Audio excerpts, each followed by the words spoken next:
Hey there! Welcome to Jackie Talks Horror.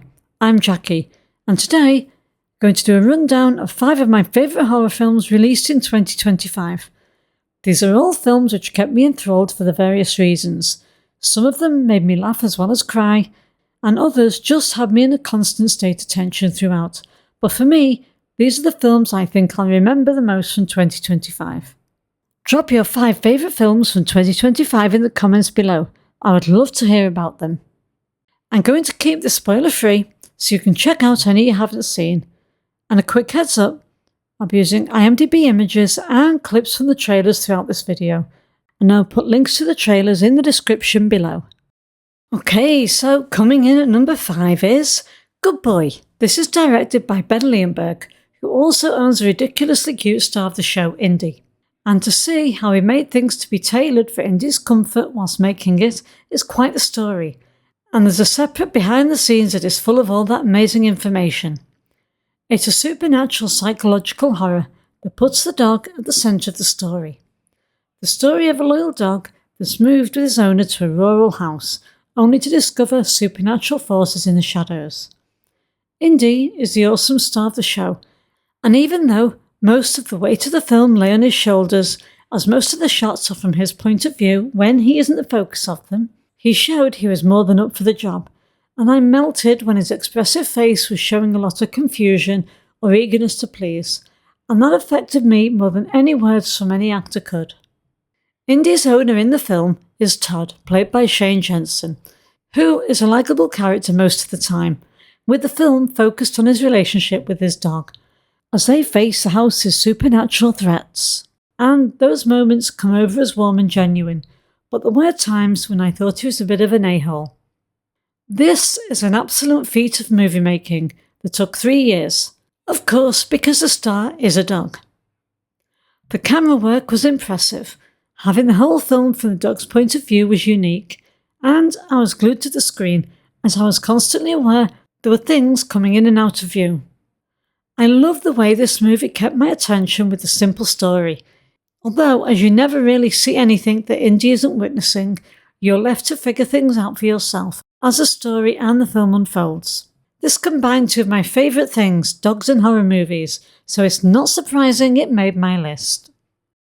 Okay, so next, in at number 4 is The Ugly Stepsister.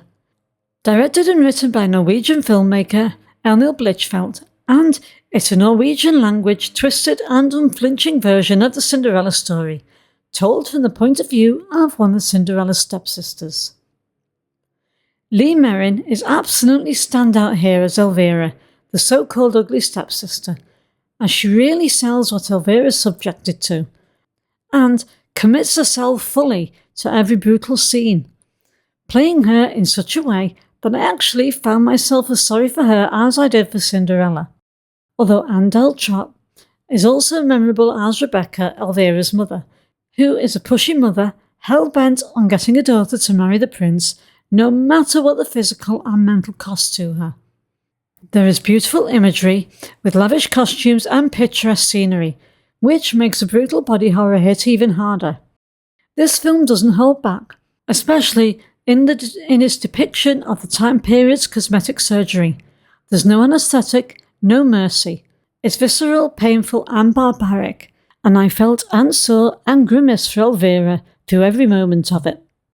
There is a wicked sense of humour that runs throughout, and it reminded me that fairy tales can be twisted fun. Whether I was laughing or grimacing, it got my attention and it didn't let go. It's an absolutely gripping film, and it made me wonder why the girls couldn't be friends and work together. There could have been a happy ever after, but then we wouldn't have had this unique view of the well-known fairy tale. It's a great combination of really dark humour and horror, with some of the most cringe-inducing scenes I've seen in a while. Okay, so next, in at number 3 is Final Destination Bloodlines. Directed by Zach Lebowski and Adam B. Stein, and when I heard that franchise creator Guy Busak was co-writing, I figured it was in good hands, and it was. This time we see that a teenage girl is struggling with recurring nightmares of a tower collapse in the 1960s. She discovers that these nightmares are premonitions she inherited from her grandmother, so she heads home to see what she can find out about these dreams. This has a great all-round set of characters. They were all very likeable, without any token a-hole that you're hoping gets the most spectacular ending, unlike in most of the others.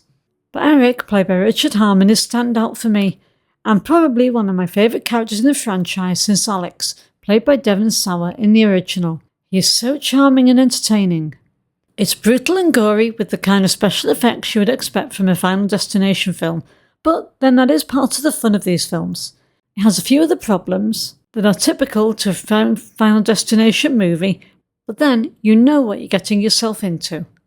And I'm generally here for the kills, and this one didn't disappoint on this. It has several hilariously convoluted kills, one of which is one of my top kills of the Final Destination franchise.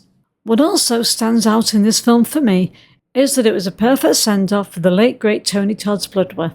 That speech, I have to admit, my eyes got a little watery. It also felt like the perfect film to end the franchise on, and this one is better than any 6th installment of a franchise has any right to be. And it's got enough Easter eggs for fans of the franchise like me to be happy. If you slept on this one because you thought the franchise was played out, check it out, it's my second favourite installment of the franchise.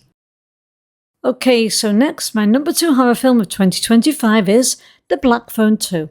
Directed by Scott Derrickson and co-written by Joe Hill, Scott Derrickson and C. Robert Cargill, the creative team behind the original. When the sequel was announced, I was definitely sceptical, because it did seem that the original was a one-and-done film with the story completed. However, they promised a strong sequel, and boy did they deliver. The film follows Finn, now 17, struggling with life after his captivity, and Gwen, his sister, who's receiving phone calls in her dreams from a black phone, and having disturbed visions of 3 boys being stalked in a winter camp known as Alpine Lake. Ethan Hawke was absolutely menacing as a grabber, and after wondering how they were going to work him back in, I can tell you they did it with style, and it definitely made a worthwhile sequel. Finn, played by Mason Thames, and Gwen, played by Madeline McGraw, were back as well, and I love the brother-sister dynamic, and they'd lost none of the chemistry that they had in the first film. I like that the supporting characters added a bit of humour, which came as a nice contrast to the intensity of the rest of the scenes. This was an awesome film. As a Nightmare on Elm Street fan, I absolutely loved the dream sequences. They were very well done, and more than enough nods to know what they were paying homage to. In fact, from the moment I heard and saw from the marketing, they were edging more towards that way in tone, I was delighted. I also thought the soundtrack was absolutely chilling in the right places. As soon as I watched this one, I knew it was going to be one of my favourites of the year. And so, finally, my favourite horror film from 2025 is The Long Walk. The script was written by J.T. Milner, who wrote the script for the amazing but underrated film Strange Darling, which was one of my favourite films of 2024. And it was directed by Francis Lawrence, who also directed a lot of the Hunger Games franchise films. So, he's no stranger to directing a group of young actors whose characters are sent to battle against each other by their tyrannical government. The film is set in a down-and-out America in the future and follows 50 boys in an annual contest known as the Long Walk, in which they must maintain a certain walking speed or get shot. The casting in this was perfect, which, since this is a very character-driven film, it was very central to the success of it. Cooper Hoffman as Raymond Garrity and David Johnson as Peter McVrees had insane chemistry, and you could really buy into the bromance, and a couple of other characters like Stebbins, played by Garrett Waring, and Gary Barkovich, played by Charlie Plummer, were exceptional as well.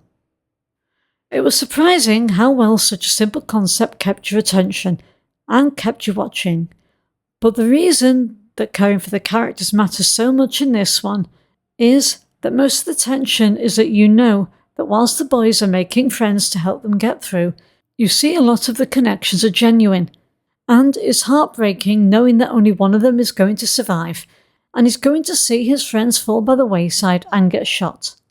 As a long-time Stephen King fan, although I had admittedly not read the book in over a couple of decades, I was glad that this was getting a film adaptation, and it didn't disappoint. The changes they made from the book were understandable and kept me glued to the screen. It's one of the best Stephen King adaptations in a long while for me, and my favourite film of 2025. Okay, so that's it. My 5 favourite horror films that came out in 2025. Have you seen any of these movies? What did you think of them? Did I miss one that's on your favourites list? Let me know what your favourite films of 2025 are down in the comments.